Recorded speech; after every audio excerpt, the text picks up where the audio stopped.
Today I'm going to show you how I make this etch glass using Cricut Design Space and Armor Etch. I made my stencil on Cricut Design Space. Stay tuned.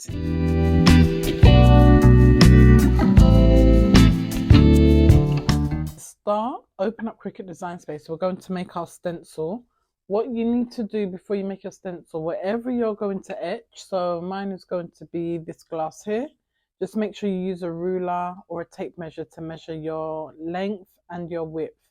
Okay, so measure your dimensions. Mine is about 4 by 4, 4 by 3, because you don't want to make it too long because of the curved surfaces of a glass. It can be a bit tricky with etching. So we're going to start a new project and I'm going to type the text that I want on the glass.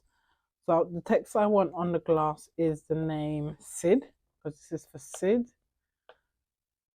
And I'm going to pick a nice bold font. So to change your font, just go up here. I have got Cricut Access, so there are quite a lot of fonts available on Cricut Access. You can use the filter here to filter down to the type of fonts you want, or you can just search for your font. I want a quite bulky font. I know what kind of font I'm looking for. I want a quite chunky font here. I'm going to press chunky, and then it breaks down for you all of the chunky style fonts that are on Cricut Design Space. Like this BFC, Gold Coast. So a font like this may be nice. Just click on the canvas and then it will change to your font that you want. So you can see the dimensions on the top and the bottom. So you can alter it to your dimensions to get the dimensions that you need. Or you can press the padlock here. And when you press this padlock, what it does, you can alter it like this. Okay. So I know what I want, about no more than 4 centimeters across, no more than 2 down.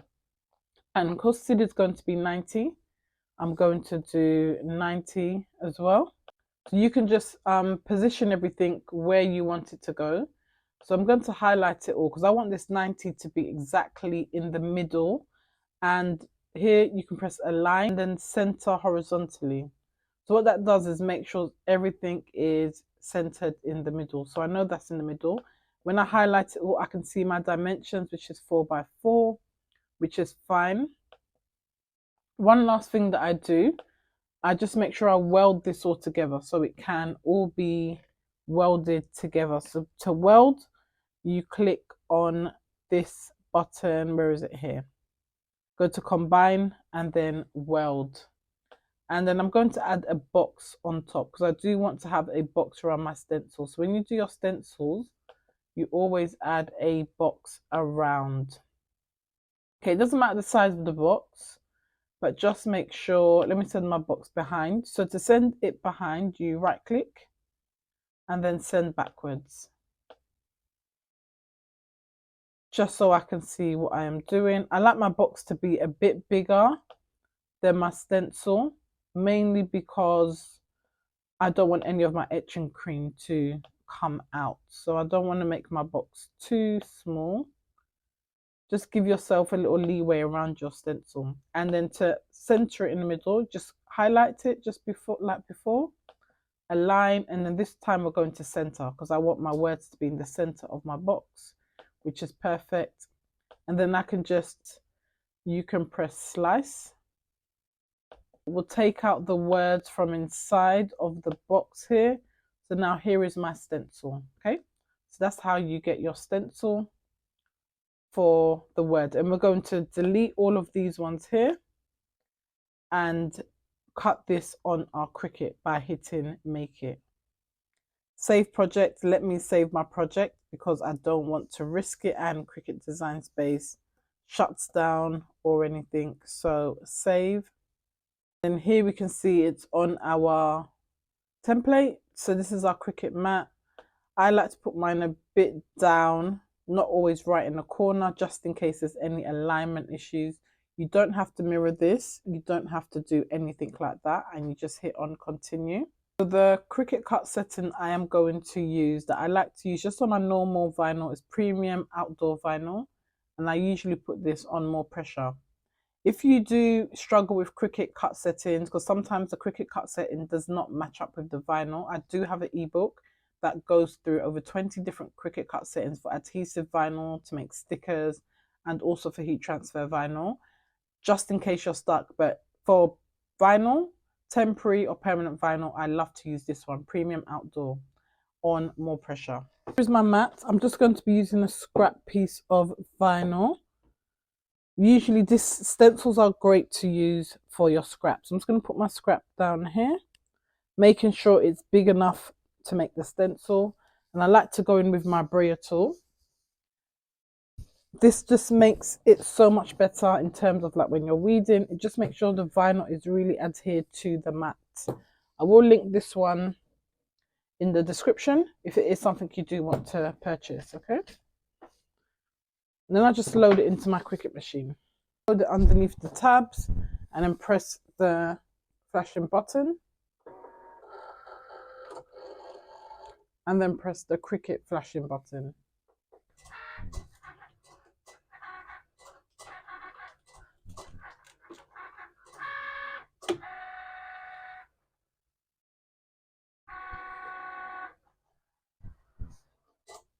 So we've now got our, so I just cut around it, and then I can keep my scrap for another template. So I just like to keep the scraps for another template. So what I do firstly is just remove this excess, all of this excess around. And I keep it because when I weed the rest, I take it out. So what you're going to do, so with stencils, how they work is it's very hard to see, is you've got to take out the inner part. So where the S, the I, the D is. Let me see if I can zoom in, if you can see. So where the S is, I'm going to just take that out. And what I usually do is just get this and pull it here. I'm going to take out the I, just like that. And then I'm going to take out the D as well, just like that.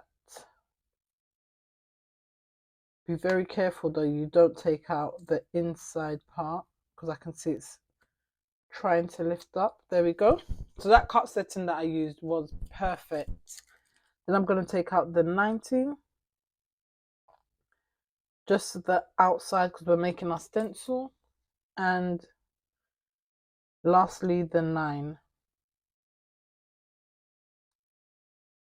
See, because this was the perfect Cricut cut setting, there was no problem with weeding. So getting your Cricut cut settings is crucial. Crucial. To apply some transfer tape. This is a transfer tape I like to use. It comes in a big roll.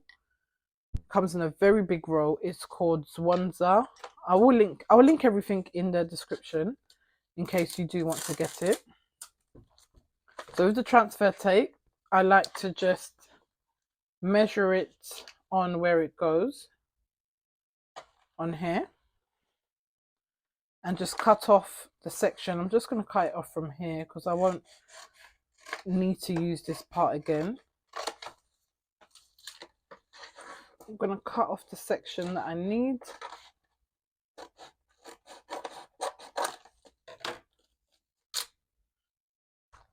And then apply the transfer tape directly onto here to get ready for the stencil. So there's my stencil. Just make sure you have removed everything that needs to be removed from your stencil, and just get your transfer tape to the size that is needed for it.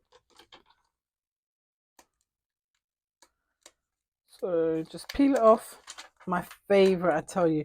I try to line it up with the grid lines just to make sure everything is aligned correctly. It makes it so much easier when you apply it to your actual transfer. So there we go. Just put that on, and you can use your scraper tool to scrape it down. So this vinyl I'm using, the vinyl is from Arteza. It's a brand from Arteza. I love it. It's one of my favorite vinyls that I like to use. And then here is our wine glass. This wine glass, I'm going to clean it first with some rubbing alcohol. Your rubbing alcohol should be at least 70%. So this is the rubbing alcohol that I have. Okay, your rubbing alcohol should be at least 70%. I'm going to apply mine here, but I just like to clean everywhere. I clean it before and after. Just clean that everywhere. It's a bit tricky because I don't have like a cup holder or anything. So I kind of have to do it upwards, upright. Your stencil, you're going to peel off your transfer tape. Make sure you do it very slowly because you don't want to lose these inner parts like the O and the D. So go ever so slowly when you peel it off, just making sure if anything hasn't come off with it, you pull it back down. Okay, so there's my stencil. So there's the stencil, and I'm going to place it on here where I cleaned it. Okay, so I want it to be around, I like to put the middle part down first, and then once that's down I can press the rest. So when you press, start from the middle, and you don't want any air bubbles. So sometimes you might have to slit. What I notice helps a bit is to just slit the sides ever so slightly, but not too deep. You don't want to slit them too deep that it gets into your design and it messes with the armor edge. So I just ever slit. I like to put it on first so I can see how far I'm going to slit it. And then now what I can do, I can easily maneuver these pieces because you don't want any bubbles around where your letters actually are. So this part is the trickiest part. You just want to make sure where all your letters are, it is very flat because it will seep out. It will definitely seep out and mess your design up. So just try and pull it down as flat as possible without too many air bubbles. Like here, the 9, there's a massive, okay, I think we'll be all right. You can put as much slits as you want, but be careful because when you put the armor etch on, it could seep through. My scraping tool to really scrape it on and get rid of those air bubbles, any of those air bubbles in there. On curved surfaces, it's the trickiest. Curved surfaces are very, very tricky to do. Pull off your transfer tape. Pull off your transfer tape. And you can see it's not as smooth as I would like it, but we can adjust that. Just make sure all the transfer tape is off. And then from here now, you can go in with your scraper tool to just make sure you've got rid of all these air bubbles right next to your words. Okay, so I really press down on it. I'm pressing down quite hard to eliminate any air bubbles that are around my design because the armor etch will seep through and spoil your design. So I really press down on these air bubbles. Armor etch, glass etching cream. As I mentioned before, I will link it in the description. I'll link it in the description so you can see the one that I'm using. Always get gloves. I've got my glove on one hand. I don't have it on both because the other one I just hold the stem of the glass so it doesn't get anywhere near the armor etch.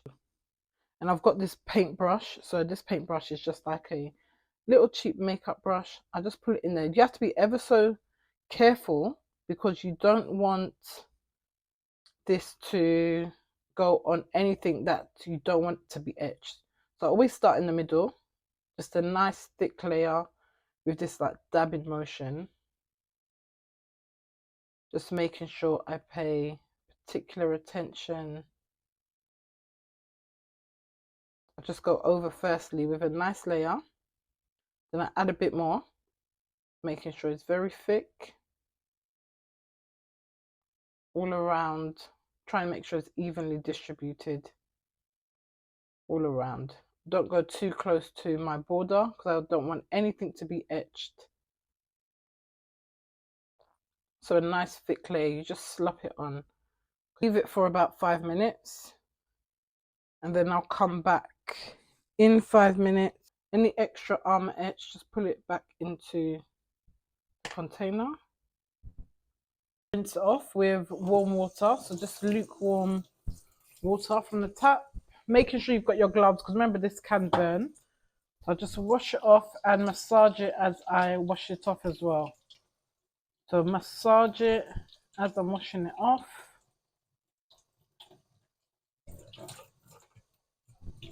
And then I take off my vinyl. It's a bit hard with the gloves, but once you've washed it all off, you can take off the vinyl. Peeling this off, put my vinyl down. The last piece is if you need to, you can go in with your weeding tool to really take them off. It's very smooth. And the only, I can see here, the 9, it got a bit, as you can see, a bit cut off, but it's okay. With etching, it does take a lot of practice, and with curved surfaces, as I mentioned, it's a lot harder with curved surfaces.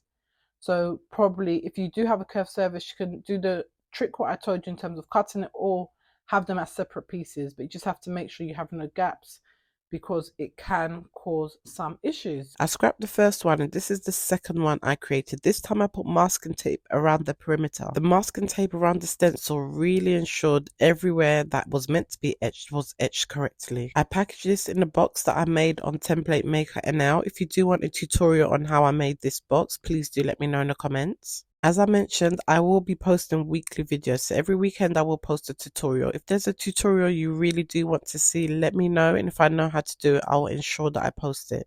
I give daily tips and tricks on my social media, so ensure you follow Cricut Craft and Juliet on Instagram, TikTok and YouTube Shorts. If you managed to get all the way to the end, I would really appreciate like, comment and subscribe.